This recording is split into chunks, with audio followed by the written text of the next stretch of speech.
What's up, Pioneer family? So in this video, I'm gonna go check out Tyler's homestead. He has an amazing garden. And really, it's an urban homestead where he grows tons of his own food. And so we are going to check that out. So let's get going. I'll see you guys over there. All right, what's up, guys? So I am with Tyler, and we are going to look at his beautiful garden. And before we get started, if you haven't subscribed to his YouTube channel, go do that. I will leave it in the description. He talks about all things gardening, and it's really awesome. So, yeah. Well, thank you for coming to my garden. I'm glad that you think it looks great. I, like many other people, only see all the projects that I haven't finished, all the stuff, all the weeds and everything that's wrong with my garden, but I do have to take a step back and appreciate everything that is going well. So I will be pointing that out. So I like, these kind of tours and stuff. So we'll walk around the garden. Noah, if you have any questions, you get to play the viewer. Okay, so wait. So I want you to point out to things like, what's this? What's going on here? Why are you doing this? Because otherwise, I don't know what's important. Because it's all just stuff that I've been slowly working on. This garden right here is entering into year 3. So we moved here in the midsummer, so really couldn't get anything going. So it was the next summer I built this garden, 40 by 40, fenced in, and then all raised beds. So sort of the layout of this one, pine, so 2 by 12s, boxes, and then I've got some other things going on too, like these, just logs, as we were cutting down trees and removing stuff that was in the way or not good trees that I wanted. So this is a nice way too to just use logs. I think a lot of people, they want to invest the money in the raised beds, which are good, but if you have the mobility and you can get down on the ground, grow on the ground if your ground can allow you to do it. So got some bean trellises right here. These two are Cherokee Trail of Tears black beans, and then the last one are dragon tongue beans. They're just now starting to put on flowers. So the vining pole beans are a little slower to start. You'll get beans faster on the bush variety, but once these start producing, I mean, if you keep them picked, they'll just keep going and going and going and going. Yeah, this bed right here is just a mishmash of stuff. I got a pepper in there. I've got Swiss chard. I got these kohlrabi. This is my first year growing kohlrabi. Oh, that's awesome. And these are ready. Actually, I have a bunch of stuff in here that I probably would have harvested, but since I knew you were coming, I was like, okay, I gotta hold off, because otherwise I'm gonna have a bunch of holes. Because right now it's in that weird transition period of the summer crops really haven't started producing really well, but then the winter stuff is just on its way out. So it's that little in-between period. So yeah, it's kind of wild that your kale still looks that good. Oh, do you think that kale looks good? The curly kale over there. Wow. Yeah. And it's been like 90-something degrees in where we're at, so that's pretty impressive. And I only watered it once. Really? Only watered it once. Yeah, this stuff does really well. I'm surprised that this broccoli rabe hasn't bolted at all. So all this stuff is still doing really well. I did so they all had insect netting on these 2 beds because they're all brassicas, the cabbage moths love them. I took it off just because that insect netting was trapping additional heat, maybe only raising it 5 degrees. But when it was already a real feel of 110, 5 degrees is a lot. So I need to, looks like I got a nice cauliflower in here, a second one, so this one's definitely ready. This one might go a little bit more. My cabbages that are down here, got red, got green, more over here. So might be making some sauerkraut and kimchi this weekend. And I've got my carrots, and I even have some daikon radish. So I've grown most of the ingredients, and I even have dried peppers from last year. I just did my garlic harvest in 2 days ago. I think Nice. that was 250 bulbs Whoa. of garlic. Harvested a whole bunch of onions, over 100, big giant onions. Yeah. Wow. Yeah. So those are all either in a big giant building down the hill or inside. So what else do you see that you have questions about? I've been talking.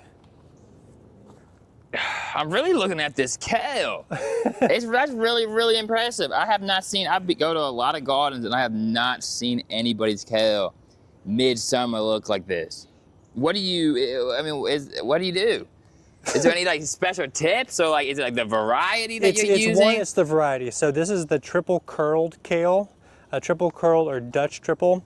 So this one is really good. You can see right now I've got actually, these are cabbage aphids that are flying around from under it. So they were doing fine until I took off. That's kind of the battle of, well, I took off the cover so they didn't get hot, but now they're getting a little bit of aphid pressure. But I mean, it's not bad at all. They're just, you know, right, they'll come right off with some water. But yeah, this is my favorite kale. It does, that's insane. Does great in the heat. Even the same one, I'll probably start seeds to overwinter in the next few weeks, and I can plant that kale and it will stay in the ground up until the spring. People don't know this. It'll go all through the winter and it'll grow totally fine. This particular one. Now the ones with the bigger leaves like this, they'll get some more damage because you can almost even like feel that this just, once it freezes, that it's gonna like break apart and break down. But this one, just all the little folds and everything, is way more frost tolerant. So this is my favorite kale by far. How do you save your kale, or do you? Do you just eat it all in one, like when you harvest? Or I mean, you have so much. Or do you freeze it, blanch it? Like, what do you do with it? So I mean, so it's just kind of harvesting as I go. So it's just going to get taller and taller. So I mean, right down here you can see where, you know, I've harvested all of this. So, you know, this week I'll just go in and I'll just take, you know, this will be from that one, and I'll go around each one and take 2 or 3 off, and then, you know, we eat it as kale chips usually. We might, you know, do it in a stir fry, and then it's just, you know, every week just taking 1 or 2 off of each one, and it'll just go all summer. Wow. Yeah, I've got some blank spots. I hate blank spots, but it's just kind of, I've pulled stuff out and then it's almost too late in the season to be putting right, it's that weird kind of the summer stuff in because they're not going to have enough time. I do have these empty grow bags. Sweet potatoes are going in these. These had potatoes in them up until a few days ago. So those got pulled, and then more sweet potatoes are going to go in these grow bags. But you can see. When are you planting that? In the summer? What? When are you planting your sweet potatoes? Yeah, so the sweet potatoes, so these are all sweet potatoes. So these went in about a month ago. Okay. And then these bags, this is kind of like pushing the limit, because sweet potatoes you do want about 100 to 120 days. So it's like, okay, what do we got left? Like we're at the end of June, so we got July, August, September, and then October. Okay, and we're gonna get a frost probably. Well, we're supposed to get it mid to late October. I think last year it wasn't until like Thanksgiving. Late. Yeah, it was late. I had stuff blooming in November, which was crazy. Yeah, I think on Thanksgiving, like I was out picking stuff. Maybe it was even like Christmas. It was late. Yeah, so it was late. So this is like the last little window I have where I can put in sweet potatoes and get a decent crop. But those are just gonna be in those, because all of these are, you know, that's sweet potatoes. These are sweet potatoes.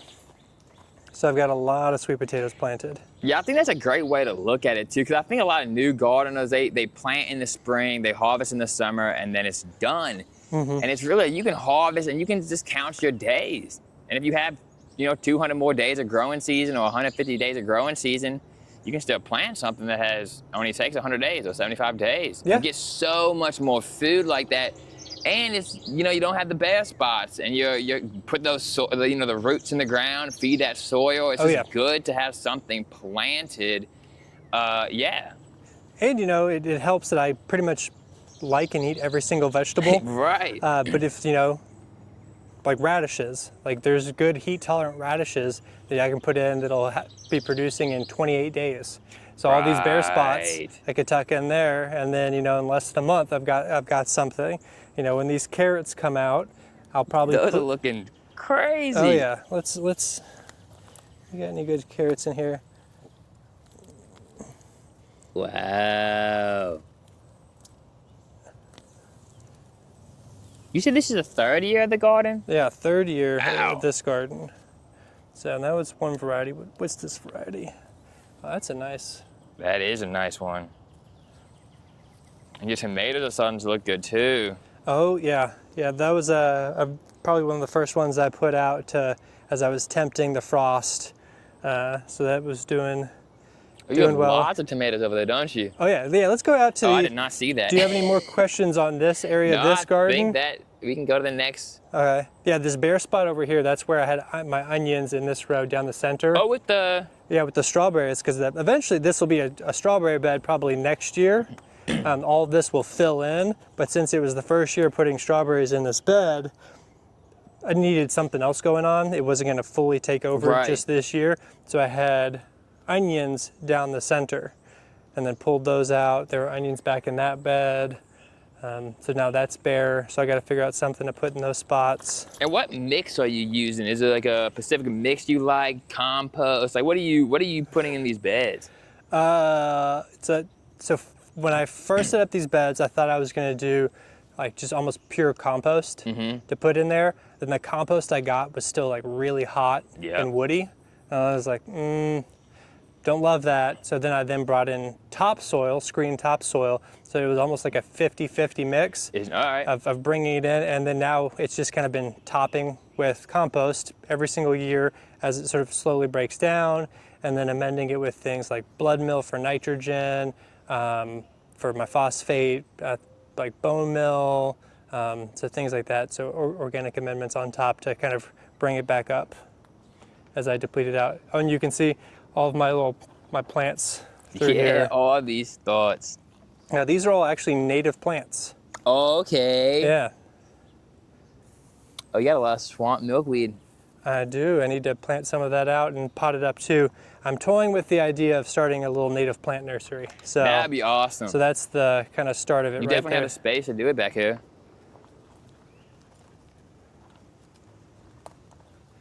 Oh, actually, two unique things that I'm growing this year, first time. So I got my fennel. Oh. So it's my first year growing fennel. And then these are artichokes. Oh, nice. That's real cool. I've never grown artichokes either. So artichokes, they need to go through a cold period. So they're actually, for the fruiting and flowering, are a biannual. But you can trick them that if you start them early enough, and then I was putting them out when it was getting, like high 30s, so they don't take a frost, but they need that cooler period. So I was forcing them to get that like cool period for a few weeks while it was still safe, and then planting them out. Greta, Smart. Come on, Greta.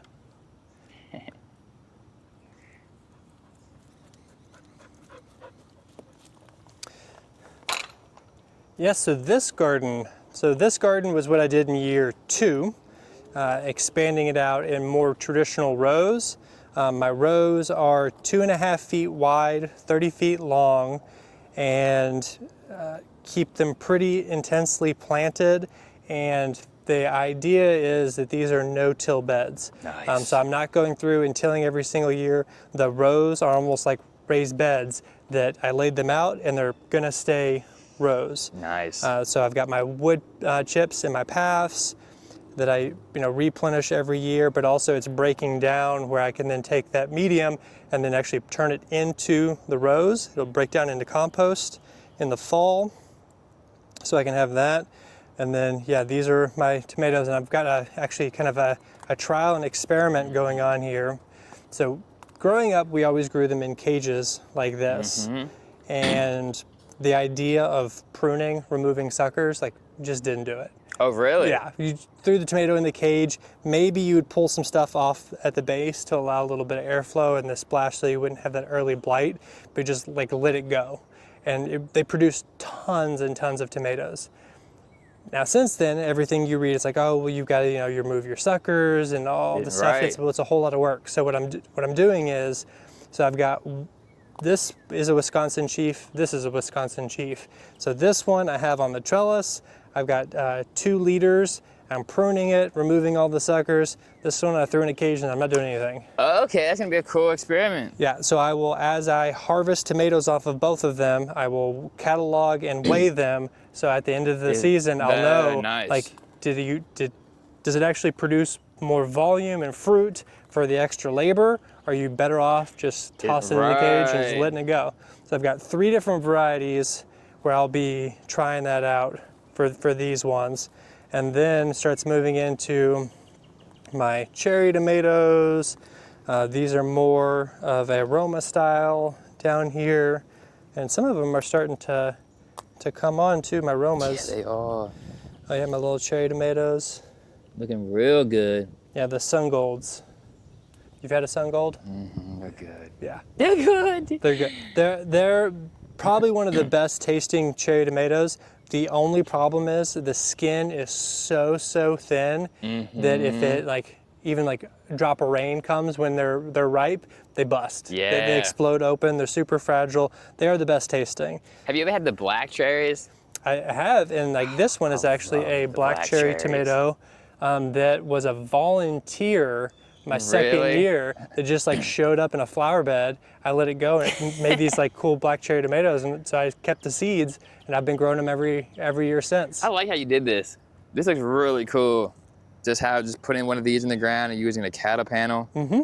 That's really smart. Yeah, and I brought it up off the ground because the plant's gonna grow up, so I don't need to have it straight on the ground. And then, it's sitting at about 5 feet probably. Yeah. And then, it could go taller because most of these are indeterminate tomatoes. They're just going to keep growing and growing and growing. And with our long season and warm summers, you can have so many tomatoes. And I'm going to eat most of them. Make a lot of salsa, can a lot of tomatoes. And I've got my tomatillos. So this is my first year growing tomatillos. I only grew 2, and it seems like 2 was plenty. Yeah. I didn't know how prolific they are. So none are ripe just yet, I don't think, on the tomatillos. But I also grew ground cherries. I don't know, have you ever had ground cherry? Let's see if we can find a ripe one. So these are goofy, just like the tomatillo, where it's got the little paper lantern. Mm-hmm. That one is almost ready. So what is a ground cherry? Like a type of... So it's a type of tomato. It's in the same family as your tomatoes, your tomatillos, your peppers even, Sognacinae. But this is actually kind of what the original ancestor of those plants were. It's more closely related. And actually I do have wild ground cherries growing elsewhere on my property that are native to Kentucky. But this, it's in this little paper husk, and then here you go. Pop that in your mouth. Oh. Get that off there. There we go. Wow. Yeah. Yeah, it's very ground cherries. Yeah, very fruity. It's not very fruity. Tomatoey. It's not at all. It's what is that? It's a little bit of pineapple in there. Mm-hmm. It's That's different. Yeah. That'd be really good in a salad or something. Yeah, so I'm hoping that, that these will just keep producing, and maybe I can do something like a chutney, or even like a salsa, but a fruitier side. That'd be a good salsa. And then I've got all these peppers. I love spice. I know you've had some of my peppers. Yeah. And kind of lit you up a little bit. These are the Carolina Reapers down here. So, your super hots, habaneros, and then getting into chilies, jalapenos. I've even got some chilies that are already starting to turn a little red, probably because this plant is stressed because it's been battered around. Try to help this plant out a little bit. So when you're planting your peppers, do you know how some people say the hot peppers and the sweet peppers, you want to plant them far enough so they don't cross-pollinate, and they don't. What do you think about that? You can get a little cross-pollination. I haven't been too worried on my peppers on seed saving. If I was, I could always just occlude the flower. So because they're producing so many, and if a pepper has a whole bunch of seed, so one mature pepper would have enough seed for years. Yes.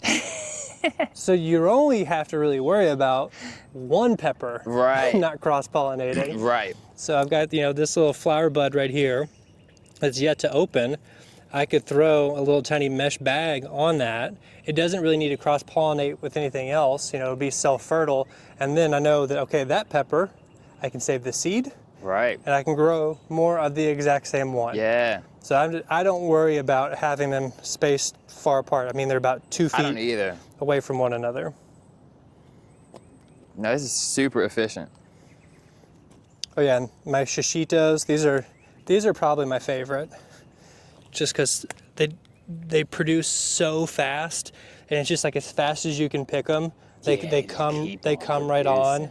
They're loaded. Oh yeah, and these ones are good because they're super mild. They say like 1 out of every 10 is spicy, but I take them and I throw them in the oven on like broil setting just to like kind of char them, and then just like a little dipping sauce. These are really good. But raw, they have almost like a bell peppery taste. Unless you get one of the ones that's hot, 1 out of 10, but it's not that hot. Got my corn. And then down there, okra. And this is row number 9 that I worked on a little bit this morning. So hopefully this weekend I will completely finish this row and have it ready. And I will plant this out, maybe with sweet corn. Sweet corn, again, it's 90 days. I got 120 until frost, so boom, I'm good, I'm in the clear. So I'll do some more corn probably in a row right here. This is an insane, how much space is this? You know, like how much space, like? So both gardens are about 40 by 40. So what is that? So 40 by 40, 16, so 320, 3,200 square feet. Yeah, so not, I mean, big, but not crazy big. No. And the amount of food that you're growing on here would, I mean, this is a ton of food. It's a ton of, yeah. So probably in this area, grow enough that if I was on top of it with like freezing and canning and everything, like the fresh vegetables and even frozen for like my family would be set. Would be good. You'd be set. Would not have to like buy anything. Now you're not going to be able to feed yourself off a garden like this because you still need your high calorie, you know, your grains, your rices and things like that. But you can bring in some of that. Apparently my dog likes eating corn. Greta, come on. Yeah, good thing I like you. But yeah, can producing a lot of food back here, and then eventually all of this will be more gardens. But it's slowly becoming that way. How much time do you spend in the garden like weeding? Because there's almost no weeds in your garden. My wife asked me, do most people spend as much time out in the garden as you? And I was like, well, one, probably not, but probably most people's garden is about like 1/10 of the size of mine for like a backyard gardener. Because mine is almost like farmer's market, like almost small farmer's market scale. Yeah, so it's approaching there. But not too much, because I stay I try to keep things as densely planted as I can. So those weed seeds aren't going to come in there. If they do, they're not going to have the sunlight, so they're not going to germinate. Right. So I'm keeping the weed pressure out that way. With my paths being really well mulched, that helps keep down the weed pressure. So it's being proactive helps me not have to be constantly weeding. But I mean, there's still a lot of weeds. I see them. Right. But compared to a lot of people, especially like this, there's not that many weeds. That looks really clean. And it's also too, it's just like weeding a little bit every day. Because I'm always out here. Helps. So if I'm walking through a path, yeah, there's 4 weeds today, so it's just boom, boom, boom, I'm done. But if you like put it all off for like 2 weeks, then you've got a problem. So that you just, I think that also helps, just doing a little bit every day and staying on top of it, making it a routine rather than having to be like a big chore that you have to tackle. But oh yeah, my time is going crazy. I started this from seed a few years ago. Just put out a few plants and now it's taken over. Got my asparagus bed. Also started these from seed. That's their second year. I'll do another asparagus bed right here in my current seed. These are weeds. Yeah. It's not in my garden. It's a 2B garden, so I've got plenty of weeds on my property. More squash that I tucked up here. So this is going to be kind of a native fruit orchard up here. But while everything is filling in and growing, I've got a lot of light still coming in to this space. So using that light to put in, like these are 2 watermelons, other squashes in here, because I did have a tree that was right there that I cut down, one, to bring more light into this area for the trees that I wanted to have. But all my various squashes up here, and then like these are American plums. Oh, nice. Yes, I've got the American plum, and then the pawpaw tree. I got a few pawpaw trees. I've got American persimmon that's tucked in there. See, more weeds. Oh, I see it, the American persimmon. Yeah, the flea bane. Now, I've seen a couple of nurseries actually selling flea bane, like locally. Flea bane doesn't bother me. It's an annual, so it's gonna die down. And flea bane is one of those species that is inhabiting early successional space that's been recently disturbed. So it's open ground. So it's nature also wants to fill every hole. Right. That's why all your weeds are popping up. So if you put something in the place, you're good. Well, clearing out this area, there was a space that was open. Nature wanted to put something in there. Put flea bane. Flea bane, I'm good with flea bane. This is horseweed or mare's tail. This I don't love. So, I'll probably come through and rip those out because they spread like crazy. Crazy. And they don't have a pretty white flower on top of them. Yeah. So that's how I decide. It's like, do I like the look of it? Does it get to live? My blackberries, which are currently not trellised. I've got all the supplies and stuff to build a trellis that actually works, but they're laying on the ground, so. Loaded though. Yeah. And this is really only the first year because I put these Really? I put these in the fall. My dad gave me these, and it's nice because they're thornless. So once I build my trellis, I can get in there and put everything up on the trellis and not have to be stabbed, because I've got my black raspberries over there, and those have tiny little needles on them that are a pain. Oh yeah, my compost pile that is super productive. Did you plant any of these, or they're all No. bunch? All right, guys, so when I was filming this video, there was a problem with my SD card. Well, like a goofy, I just did not check the storage on it. It filled up mid-filming the video. That's why there is this little edit that you're watching now. Now back to the video. So yeah, my compost pile, and these are all the rocks that I was pulling out of this row.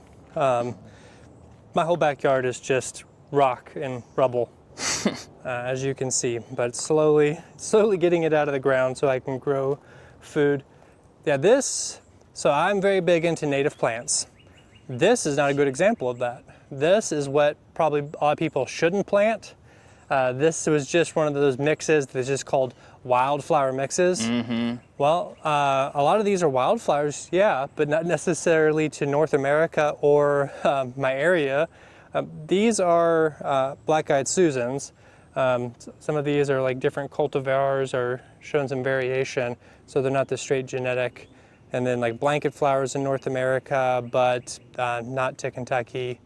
But then, I don't know, they haven't spread, they're not aggressive, and my wife likes them for making bouquets. Some vases, yeah, they are really pretty. So those are staying for now. And then... So are you trying to get mostly natives on your property? Mostly natives. I am fine with non-native as long as it's not going to spread, be a problem. But I do like the natives. Want to help out the native bees and pollinators, like all of these in here. So that's like a normal black-eyed Susan. That's a rough-looking one. There's better examples in there. This right here, like this big false sunflower that fell over. I got more bee balm in there. Oh, nice. There's gray-headed coneflowers, regular coneflower, the purple coneflower. This is rattlesnake master. Those are really cool. That's a fun plant. There's partridge pea that hasn't come up yet. Oh, the butterfly bush. Everyone likes the butterfly weed, not butterfly bush. People always plant the butterfly bush, which is not native, doesn't really do much for pollinators. You want butterfly weed. This is tall ironweed. Yeah, there's like 15 different species of native plants all in here. They kind of bloom from starting in March all the way through until we get a frost, and then leave all the seed heads, which will make winter food for the mammals and the birds. So this will be, my bird feeder in the winter. Right. For everything. Yeah, native plants are awesome, especially because for people just getting into gardening, they're easier. A lot of times, they can handle the drought. Yeah, once they're established, like you probably want to baby them your first year, just like with anything. But once they get those deep roots in the ground, just let it go. Yeah, that's the beauty of natives. Yeah, and it's fun for this one because this was planted with a lot of like the seed mix from Roundstone, a great place if you're in Kentucky to get some native seed mixes, and just seeing the new stuff that kind of pops up every year. That even though they were all planted at the same time. Like, okay, you might see your partridge pea in your first year and your lance leaf coreopsis, and maybe you won't see your coneflowers. Then all of a sudden, year 2, boom, coneflowers popped up. And then year 3, that fall sunflower came out of nowhere. So it's just like, just seeing how it changes over time is just really cool. Nice. Well, that was Tyler's garden.